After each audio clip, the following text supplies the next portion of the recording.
En célébrant la solennité des saints Pierre et Paul, l'église de Terre Sainte offre en exemple la fidélité au Christ et le témoignage des deux apôtres. La nativité de Saint Jean-Baptiste a été célébrée dans les sanctuaires de Terre Sainte, là où le précurseur de Jésus est né et a vécu. Une conférence réunissant des jeunes catholiques et juifs du monde entier a eu lieu à Jérusalem. Au programme, rencontres, visites et dialogues pour se connaître et rendre possible une amitié. Michel Ayoub, chrétien, est un Moussaharati. Avec sa belle voix et son tambourin, il anime tous les soirs la veillée des croyants de la vieille ville d'Acre pendant le Ramadan.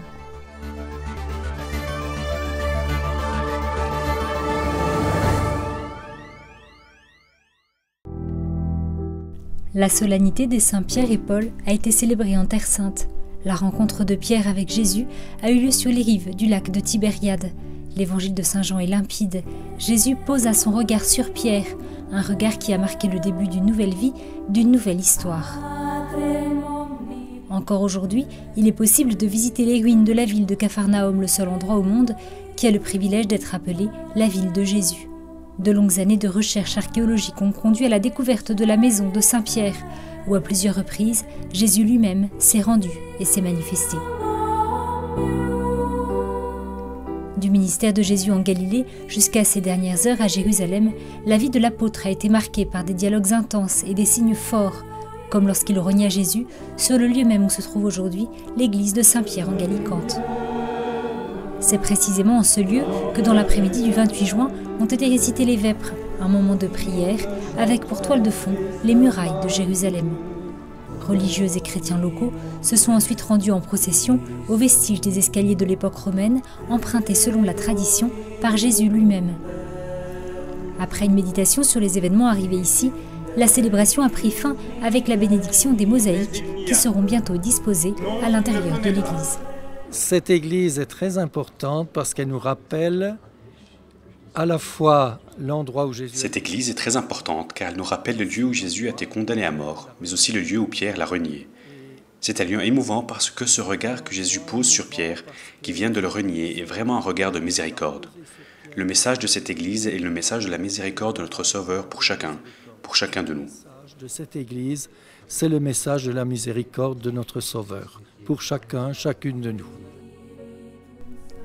Dans la paroisse franciscaine de Saint-Sauveur, à Jérusalem également, les préparatifs de la célébration ont commencé la veille de la solennité, rappelant toute l'importance accordée à ces deux apôtres et à la fête elle-même.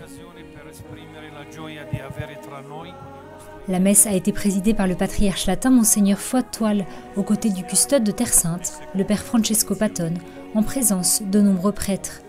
À l'occasion, ont été ordonnés prêtres le frère Rodolfo Ramirez de la Torre et diacres les frères Eliezer, Gilberto, Luis Jesus, Marco et Rodrigo, manifestant ainsi l'internationalité de la custodie de Terre Sainte.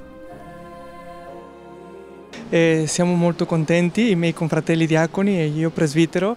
Nous sommes très heureux d'être ordonnés, mes frères diacres et moi prêtre, aujourd'hui à Jérusalem, en ce jour de la fête des saints Pierre et Paul, qui sont deux véritables piliers de notre Église catholique. Les deux ont commencé leur mission sur cette terre. Ainsi, pour nous, le fait d'être ordonnés ici est une joie spéciale. Nous pouvons désormais aller dans le monde entier, dans nos pays d'origine, pour partager ce que nous avons reçu en Terre Sainte. Al nostro paese di origine a portare questo che abbiamo ricevuto nella Terra Santa. Lors de la solennité des apôtres Pierre et Paul, la liturgie nous invite à réfléchir sur ces deux figures et à les suivre pour le modèle de fidélité et de témoignage au Christ qu'elles offrent. « J'ai combattu le bon combat, j'ai terminé la course, j'ai gardé la foi », écrit saint Paul à Timothée. Quant à saint Pierre, il nous invite à nous rappeler du plus beau regard que Jésus a posé sur lui, lui posant cette question « M'aimes-tu ? Paie mes brebis ».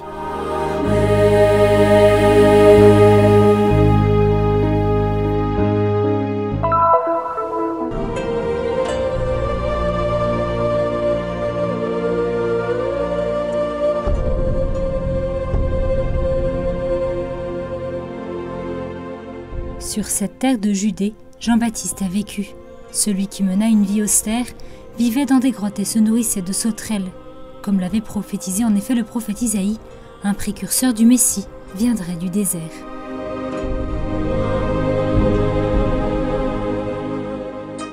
La veille de la fête de la naissance de Jean-Baptiste, sur le lieu où se trouve aujourd'hui le monastère franciscain de Saint-Jean-du-Désert, des vêpres solennelles ont été célébrées. Pour l'occasion, franciscains et religieux se sont rendus en pèlerinage à la grotte où, selon la tradition chrétienne, Jean-Baptiste a passé une partie de sa vie avant le début de sa mission.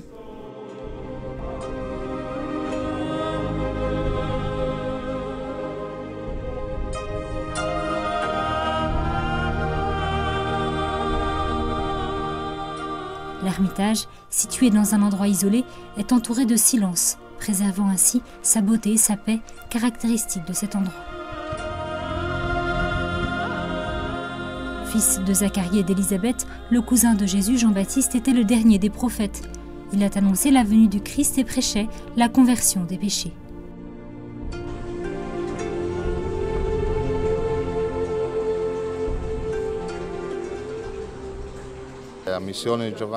La mission de Jean continue, c'est toujours le même processus.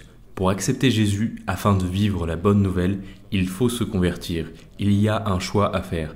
Et ainsi tout le processus de conversion, de pénitence, pour accueillir Jésus, consiste à vivre une nouvelle vie, celle que Jésus offre. Jean-Baptiste est l'un des rares saints dans l'Église à être célébré selon le calendrier liturgique lors de 2 fêtes, le 24 juin et également à l'occasion de son martyre, le 29 août.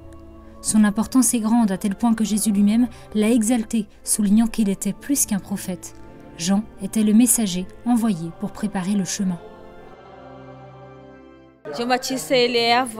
Jean-Baptiste a été celui qui a préparé le chemin tout en sachant qu'à un moment donné il aurait à s'écarter afin que le Seigneur puisse se révéler.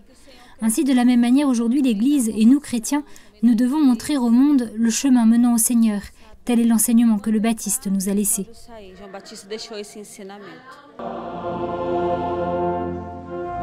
Lors de la solennité de la nativité de Saint Jean-Baptiste, la Sainte Messe a été célébrée dans l'église du sanctuaire commémorant sa naissance à Enkarim. Dans son homélie, le custode de Terre Sainte, le père Francesco Patton, a rappelé que le nom de Jean signifie « don de Dieu ». Notre vie elle-même est un don de Dieu, un signe que Dieu veut travailler à travers chacun de nous, quelque chose de significatif. À l'issue de l'Eucharistie solennelle, tous se sont rendus en procession à la petite grotte où Jean le Baptiste est né. Saint Jean était un prophète, un martyr de la parole et de la vérité. Il a préparé le chemin du Seigneur et il est de notre devoir de contribuer à cette mission.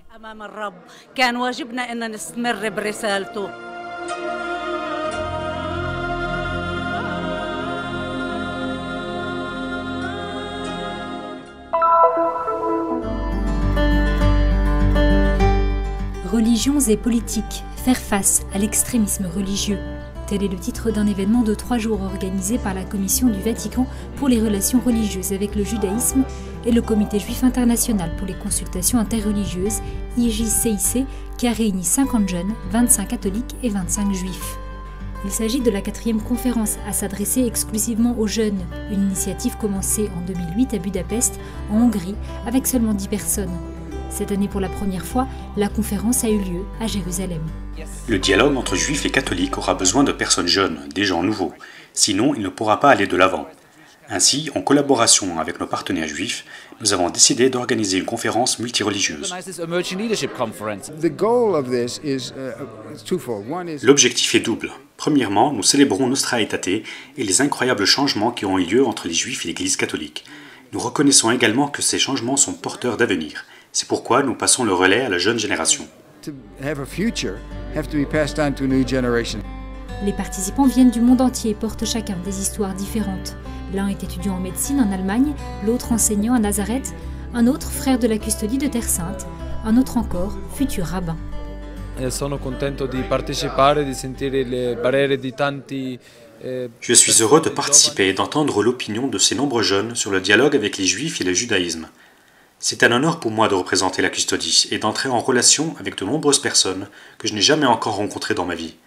Pour moi, il est également important pour ces jeunes de découvrir leur foi et de voir comment la transmettre à travers un dialogue sincère. e come trasmetterla tramite il dialogo sincero e veritiero. I'm here on behalf of the Schechter Institute. I'm studying. Je suis ici au nom de l'Institut Schechter où j'étudie pour devenir rabbin en me spécialisant dans le dialogue interreligieux. Je conçois cela comme un devoir religieux pour apporter et construire la paix sur cette terre. Mais aussi, je pense à ce que nous appelons Derech Eretz, le chemin de la terre, qui consiste à essayer d'ouvrir un dialogue et de prendre soin les uns des autres. Way of the land to try and reach out and care for the other in our midst. Pendant les 3 jours, les jeunes ont participé à diverses conférences et ateliers et ont également visité les lieux saints, sacrés pour les 2 religions. Tous semblent témoigner entre les lignes et les mots que l'unité est non seulement un devoir et un effort formel, mais aussi et surtout le résultat d'une amitié possible.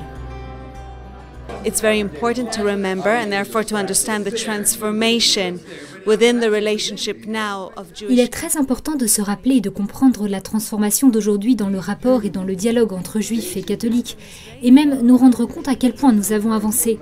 En même temps, pour moi, en tant qu'Israélienne qui vit ici, où les catholiques sont une minorité, je pense que les juifs ont une responsabilité en tant que majorité en Israël, de tout faire pour le bien des catholiques et des chrétiens. Il est important de reconnaître notre souffrance à tous, de lui donner son espace, de la reconnaître et de l'accepter, afin de comprendre comment nous pouvons travailler pour le bien de tous. To recognize it, to be aware of it, and to see how we can work for the well-being of one another.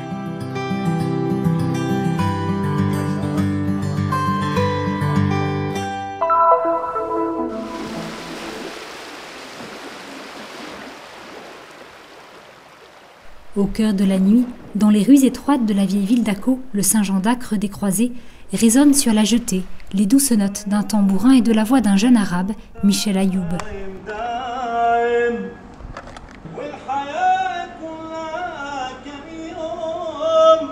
Personnage d'une tradition millénaire aujourd'hui perdue, supplanté par les réveils électroniques et les smartphones, le Moussa Harati est une figure que l'on ne rencontre plus que rarement. Pendant les nuits de Ramadan, il parcourt les rues des quartiers musulmans avant l'aube pour réveiller les croyants, afin qu'ils puissent prendre un repas avant que la lumière du jour ne se lève, et avec elle, l'obligation du jeûne rituel.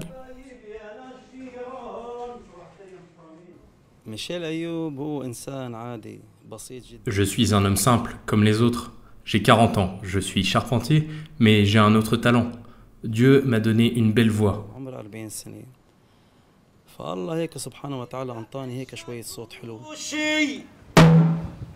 Parmi les rares personnes encore Moussa Harati, il a une particularité qui le rend tout à fait unique. Il est chrétien. Habillé de la tête aux pieds en costume traditionnel syriaque, Michel passe volontairement les nuits de ce mois de jeûne à chanter et à jouer. Je me suis dit, je vis dans un pays où musulmans et chrétiens vivent ensemble, il n'y a pas de différence ou de problème entre nous, et Dieu m'a donné cette belle voix. Alors pourquoi ne pas faire le Moussa Harati ? Dans la ville d'Acre d'aujourd'hui, encore endormie dans le sommeil, parée de lumières et de couleurs en ce mois particulier, Michel fait revivre une tradition bientôt morte, ravivant les souvenirs d'un passé pas si lointain.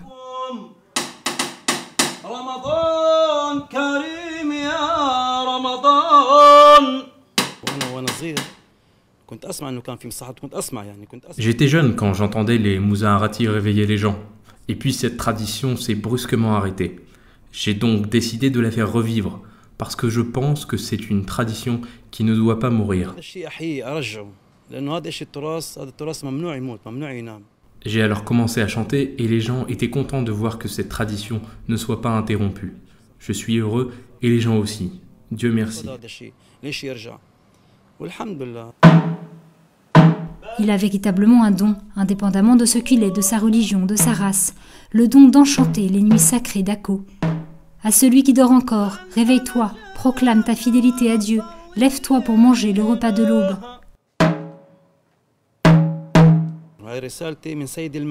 Voici mon message, s'aimer les uns les autres. C'est une mission spirituelle entre moi et Dieu. Lorsque vous réveillez simplement un de vos frères, c'est comme si vous aviez affaire directement à Dieu, parce que l'Esprit de Dieu habite en chacun de nous.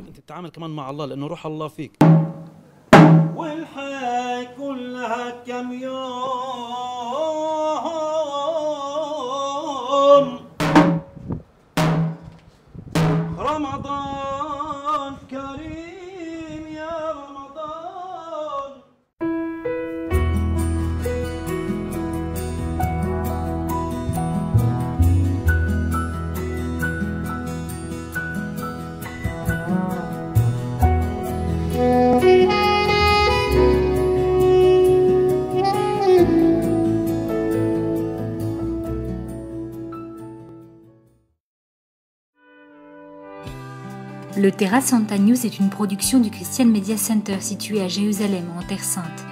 Pour plus d'informations à propos du Terra Santa News et du Christian Media Center, vous pouvez consulter notre site web en bas de cet écran. Vous serez également en mesure de souscrire à notre newsletter, d'apprécier des vidéos en direct de la Terre Sainte, ainsi que de visiter nos pages Facebook et YouTube et nous suivre sur Twitter. Venez visiter le site du Terra Santa News.